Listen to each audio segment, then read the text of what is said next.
Hola, muy buenas noches. Es un gusto estar con ustedes. Ya creo que no nos va a quedar nada del cerebro exitoso. Ya se nos fundió con tanta información. Pero bueno, llevo más de 40 años trabajando en la UNAM, orgullosamente. He sido directora del Laboratorio de Neuropsicología y Psicofisiología. Y pues lo que yo les vengo a compartir es un poquito acerca del cerebro exitoso, de la satisfacción vital y de la inteligencia artificial. Cuando hablamos de la satisfacción vital, que ha sido un tema recurrente en todos los ponentes, pues es la meta de todos los seres humanos. Y mucha gente ha dicho, bueno, pues es que hay que conseguir recursos. Y es muy interesante porque Michael Csikszentmihalyi, que fue director en la Escuela de Psicología de Harvard, escribió unos artículos, es ¿por qué si somos tan ricos? Mientras más ricos somos, más infelices somos. Y hizo una correlación de que el recurso económico, claro que se ayuda, no crean, todos queremos tener recursos, pero no es lo único. Hay otras personas que han enfatizado que la calidad de vida, y entonces se supuso que llevar una vida física y psicológicamente sana nos va a acercar a la felicidad. Y el énfasis ha sido en la reducción del estrés, el tiempo libre, las comidas sanas y el ejercicio diario. Pero tampoco, sí ayuda, pero no es lo único. Y entonces yo les vengo a platicar, pues, qué he aprendido del cerebro después de tantos años. Mi laboratorio estudia la relación entre el cerebro, la conducta y las emociones.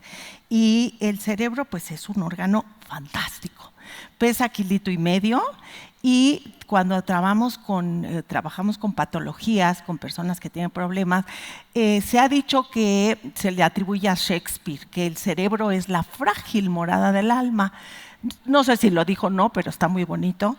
Y entonces hay una línea muy tenue entre tristeza y lo que es depresión, entre miedo y lo que es fobia, el miedo desproporcionado para el tamaño del estímulo, entre la alegría y la manía y la agresión y la violencia. Entonces todos tenemos algunos de estos rasgos, pero cuando es patología es cuando recurren a nosotros. En los últimos años se han desarrollado una gran cantidad de técnicas de neuroimagen y este es el equipo con el que yo trabajo, en donde estudiamos la resonancia magnética funcional y estructural y vemos cómo el cerebro, que miren nada más que fantástico, está lleno de circulación sanguínea, cuando estamos demandando que procesen información, capta más oxígeno. Y no solo podemos ver los puntos de adhesión, sino cómo está conectado y qué pasa cuando esas conexiones no funcionan. Es tan fantásticas estas técnicas que podemos ver qué sucede en el cerebro, por ejemplo, cuando la gente, aquí no se ve mi flechita, cuando están viendo palabras, cuando están escuchando palabras, cuando estamos hablando, y cuando estamos siendo tan específicos como generar verbos. Y también podemos ver qué pasa cuando estamos procesando emociones. Aquí podemos decir, no sé si quieren, nada más levanten la mano, ¿quiénes piensan que es el cerebro de un hombre pensando algo muy triste? ¿Piensan que es este lado, el lado derecho? ¿No? No, pues claro, desalmados, están tristísimos. Vean, ¿no? Cuando estás con la pareja, hasta que no te salen los mocos y se voltean y te dicen, ¿te pasa algo? ¿Tienes algún problema? Y sí, he estudiado las emociones, muy interesante, emociones de mujeres, en hombres, en transexuales y qué sucede. Entonces, este órgano que pesa 1,5 kilos, cuando nacemos tiene 300 gramos a 500, pero a los 5 años ya tiene el tamaño del cerebro adulto. Y la gente me dice, oye, eso no chica, porque si le ponen la cachucha de béisbol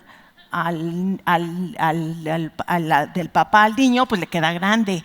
Pero no, lo que pasa es que el cerebro se llena de agua y de líquido cefalorraquídeo. Y los hombres tienen mucho más que nosotras. ¿Y saben para qué? Pues porque se dan tantos madrazos y tantos golpes que tienen que estar protegidos con el líquido cefalorraquídeo. No solo eso, sino que en este espacio tan pequeño tenemos 10 billones de neuronas, tenemos células de soporte y aquí adentro tenemos más de trillones de conexiones más que el internet. El cerebro no solo, de los hombres no solo tiene más líquido cefalorraquídeo, pero también es un poco más grande. ¿Qué tan más grande? 10%. Pero tal como Freud se preguntaba si el tamaño importa o no en otro órgano, pues no sabemos si importa. En el ser humano tampoco importa.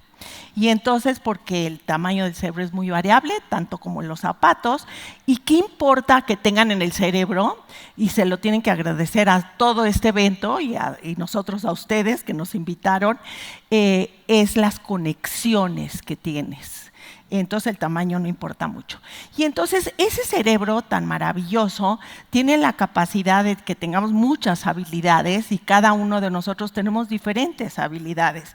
Existe, por ejemplo, la experiencia la podemos simbolizar a través de palabras, de relaciones lógico-numéricas, de imágenes visuales, de tonos, de movimientos corporales. Y tenemos, por ejemplo, a alguien como Octavio Paz, que manejaba súper bien el lenguaje, la lógico-matemática como Einstein, la musical como Beethoven, la espacial como Frida Kahlo, la corporal que ya no existía, bueno, sí existe el Chicharito que ya llegó y que regresó y que ahora anda ahí, que tiene una habilidad motora muy bien, muy buena, la inteligencia personal, la naturalista y la existencial. Pero ese cerebro también puede hacer otras cosas maravillosas que tiene que ver con las emociones y nuestra capacidad de interactuar con los demás. Y las emociones, las computadoras y los robots no pueden manejar todas las emociones que podemos manejar nosotros. Y entonces tenemos la capacidad de tener emociones muy complejas, como la vergüenza, cuando yo tengo una mala apreciación de mi conducta, o la envidia o el orgullo, y las emociones morales. Esto es muy importante porque las emociones morales tienen que ver con el bienestar de los individuos y de la sociedad, tienen que ver con el bienestar de la sociedad como un todo, o con el bienestar de los otros más que el mío, el únicamente yo, y está presente en todas las interacciones cotidianas, es parte fundamental de muchos sistemas legales, políticos y sociales. Y yo me he dedicado muchos años a estudiar estas emociones morales. Tiene que ver un poco con esa palabra que se ha utilizado mucho aquí, que es la empatía. Y la empatía tiene que ver con que yo sienta el dolor de los demás. Y hay una empatía afectiva y hay una empatía cognitiva, que no nos va a dar tiempo que entremos en eso. Pero los seres humanos nacemos con esta empatía, porque imaginen una madre o un padre o un cuidador que no responda al llanto de los hijos, se acaba la especie. Y entonces nacemos con esta empatía, tiene que ver con las neuronas motoras en espejo. Estos son los estudios iniciales en donde bebés de 1 hora de nacido pueden imitar estas expresiones. Y eso tiene que ver porque tenemos circuitos cerebrales que responden a esto. Y entonces, ¿por qué es importante? Porque miren, si yo muevo mi mano derecha, se me prende el lado izquierdo. Dicen, ay, pues ¿qué tiene que ver? Eso no es importante, porque si ustedes me están viendo a mí, se les prenden las mismas áreas a ustedes. Y es que tienen esa capacidad de responder. Entonces, los seres humanos estamos doblemente conectados dentro del cerebro con esta cantidad de trillones de interconexiones, pero también estamos conectados con los demás a través de la empatía y de lo que se llama teoría de la mente. La teoría de la mente es que yo soy capaz de interpretar lo que ustedes están pensando. Aunque no lo crean, sí lo puedo hacer. Y eso, teoría de la mente, tiene que ver con áreas del cerebro. Tiene que ver con la capacidad de entender mis propias emociones, la capacidad de entenderlos a ustedes y la teoría de la mente. Yo creo que todo esto lo tenemos que enseñar en las escuelas, no cambiar los programas educativos como acaban de ser, sino enseñar todas estas cosas. Y entonces estas emociones morales que yo he estudiado tanto son muy importantes porque en un extremo son la base de la conducta prosocial y altruista, y en el otro extremo es la conducta egoísta y antisocial. Y pues entre cosas que la gente piensa que va a trabajar en mi laboratorio y que soy CSI México, porque la verdad es que he trabajado con unos criminales pues muy interesantes.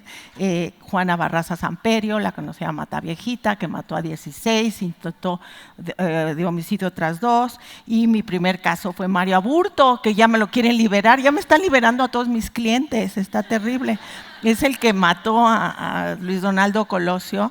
Los asesinos seriales son muy interesantes porque matan algo de ellos mismos. Entonces escogen a mujeres de la tercera edad, ella estaba matando a su mamá, o escogen a los matagay, y hay toda esta variedad. También me contrató el CISEN para estudiar al crimen organizado. Así es que si ustedes no me aplauden, cuando termine, se los mando. Tengo mis contactos, ¿no? No, estudié a más de 120 integrantes del crimen organizado y escribimos cuál es su perfil de personalidad, psicológico. Recientemente pues me tocó el caníbal de Atizapán y es un señor que mató a más de 36 mujeres y se las comía también. Entonces no solo se las comía, sino que le llevaba la carne de las mujeres a los vecinos, le decía, ¿no quieres carne de jabalí que me la acaban de traer de Oaxaca? Entonces hizo caníbales a toda la comunidad. Pero bueno, es un caso muy interesante acerca del feminicidio, porque lo agarraron solo porque mató a una esposa de un policía, pero durante 36 crímenes nunca la gente iba a decir, es que no aparece mi hija o mi esposa, ay, se ha de haber ido con otro, no se preocupe. Entonces, bueno, hemos estado investigando cuál es el perfil del feminicida que tiene que ver con deshumanización y cosificación. Entonces, bueno, he escrito muchos libros acerca, el último es la violencia, qué la genera y qué la previene, y creo que es algo que tenemos que enfocarnos mucho. Una de las partes muy importantes que tiene que ver con la parte emocional es la felicidad. Y entonces la gente, porque la satisfacción vital es mucho más que la felicidad. Y entonces lo que han estudiado los psicólogos es que, pues, ¿cómo puedes ser feliz? Pues puedes tener placer o emociones positivas, o puedes tener compromiso y gratificación o significado. El placer, la verdad, es una ruta muy fácil porque nada más estimula los sentidos, los órganos de los sentidos cuando tomamos vinito, cuando tenemos sexo delicioso, cuando comemos pasteles, pero es como muy inmediato, se adaptan los receptores y se desaparece y cada vez queremos más, ¿no? Para tener todo esto. Entonces, las rutas me dicen, oye, ¿cómo estimulo esa ruta del placer? Pues la verdad es que está muy adentro. Está hasta allá abajo, son vías dopaminérgicas. Y entonces también lo pueden estimular viendo esta chulada. Y si se toman un vino, todavía más, ¿no? Entonces, ya sé que George Clooney está viejito para ustedes, pero a mí me encanta. Y les puse uno jovencito, que dicen que está guapo. A mí me gusta más el George Clooney. Entonces, esas rutas del placer son realmente muy temporales y son las que estimulamos cuando fumamos, cuando tomamos alcohol, cuando estamos gorditos o cuando somos adictos, y es muy importante porque esas conexiones se ajustan y entonces nos volvemos adictos. Otra ruta es la gratificación, y estos son estudios que tienen que ver más con actividades que nos permiten ejercer nuestro carácter o nuestras habilidades, y es muy interesante porque cuando estamos utilizando estas habilidades o carácter, pues muchas veces podemos estar sufriendo cuando escalamos montañas o cuando estamos, el boxeador debe estar sufriendo mucho con los golpes, pero está rayado porque va a ganar. Y entonces esta ruta de gratificación, a diferencia de la ruta del placer, es como muy no depende, no te ajustas, no se adapta tan rápido. Y hay estudios que se han hecho en todo el mundo y hay 24 rutas hay 24 características que se pueden estimular.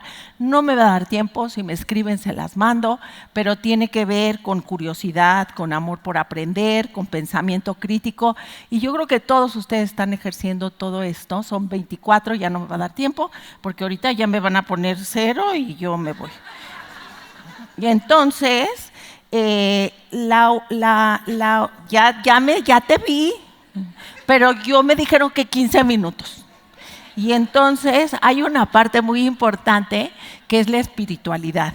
Y esto es muy importante porque, ¿qué creen? Que el cerebro tiene áreas que responden a la estimulación espiritual y nos ayuda a poner nuestra vida individual dentro de un contexto más amplio, le da significado y propósito a nuestra vida y permite utilizar nuestro coeficiente intelectual y emocional. Y entonces en general se ha relacionado con la religión, pero no necesariamente.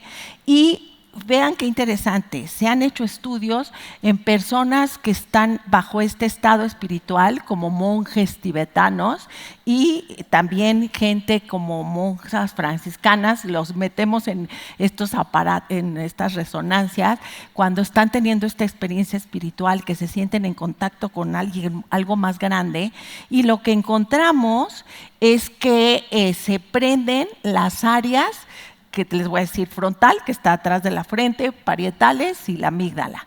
Y tú dices, ¿y a mí qué me importa eso? Oiga, no, fíjense qué interesante. Las áreas parietales son las que te dan enfoque de la distancia, qué tan lejos está ella de mí. Y entonces cuando tú tienes esta experiencia espiritual, te sientes en contacto con algo más allá. Y entonces los parietales se apagan. Los frontales tienen que ver las dorsolaterales con nuestro ego, y el ego, pues ya no nos sentimos tan centrados en mí mismo, sino en algo mucho más grande, y la amígdala tiene que ver con el miedo y se apaga. Entonces todo esto es muy importante para que entendamos qué podemos hacer. No solo es que seamos igualitarias y que tengamos todas estas oportunidades, sino que usemos esas capacidades que tenemos todos nuestro cerebro. Al que ha pasado últimamente, estos libros los escribió Noel Harari sobre cómo el Homo sapiens se ha desarrollado mucho más que los otros mamíferos por este cerebro que los platico, y que actualmente estamos en una época del Homo Deus, y la humanidad va a cambiar más en los próximos 20 años que en los 300 años anteriores previos. Y pues ahora sabemos que Elon Musk, por ejemplo, podemos conectar el cerebro humano con nanotecnología, conectarlo a computadores más grandes, y entonces va a haber un desarrollo exponencial del ser humano, y esa es la inteligencia artificial. Y entonces se ha dicho que la inteligencia artificial pues nos va a desplazar a los seres humanos. Aquí tenemos una página del New Yorker en donde le están dando limosnas los robots a los humanos, pero la verdad es que no va a ser tan sencillo, porque hay diferencias. Todo lo que pueda ser digitalizado va a ser reemplazado, pues ya sabemos cómo los choferes, los chefs, los abogados, aquí hay muchos abogados, también ya los van a reemplazar. No, pueden hacer otras cositas, ¿no? Pero pueden ir a mi laboratorio, y si son psicópatas, los estudio. Entonces, es interesante porque si trabajas como un robot, el robot va a quitarte tu trabajo. Y la educación debe enfocarse en los aspectos humanos que los hacen únicos, y la educación enfocada en descubrir y no almacenar. La información es el futuro. Lo que es importante es que no van a podernos reemplazar a los psicólogos, para que se lo sepan, porque esas emociones complejas no la han podido hacer. No van a poder, todas las capacidades humanas como la creatividad, la intuición, la imaginación, la reciprocidad, la empatía, la ética y las emociones morales no pueden ser reemplazadas. Los médicos generales sí, mejor no estudien eso, pero los médicos de las salas de emergencia sí van a sobrevivir, porque tienen que responder en friega. Y entonces, cuando la gente aquí pregunta, ¿qué es la felicidad? La felicidad no es un estado o algo que debamos perseguir, sino un sentimiento que emerge como producto de realizar actividades que nos satisfacen. Podemos alcanzar la felicidad a través de tener claros nuestros valores y vivir de acuerdo con ellos. Y la satisfacción vital tiene que ver con emociones positivas. Tómense el vinito, vean a George Clooney o al que les gusta, tengan un compromiso con la vida que te mete en los estados de flow, de conexión. Hay relaciones positivas y de apoyo que aquí se han mencionado muchísimo, y significado y propósito. Todo eso es la receta para que podamos ser felices. Y entonces, la satisfacción vital es la persona que estimula el potencial de su cerebro, vive una vida plena y manifiesta una vida más satisfactoria. Espero que hayan entendido algo de lo que hablé. Yo ya ni siquiera yo me entendí. Muchas gracias.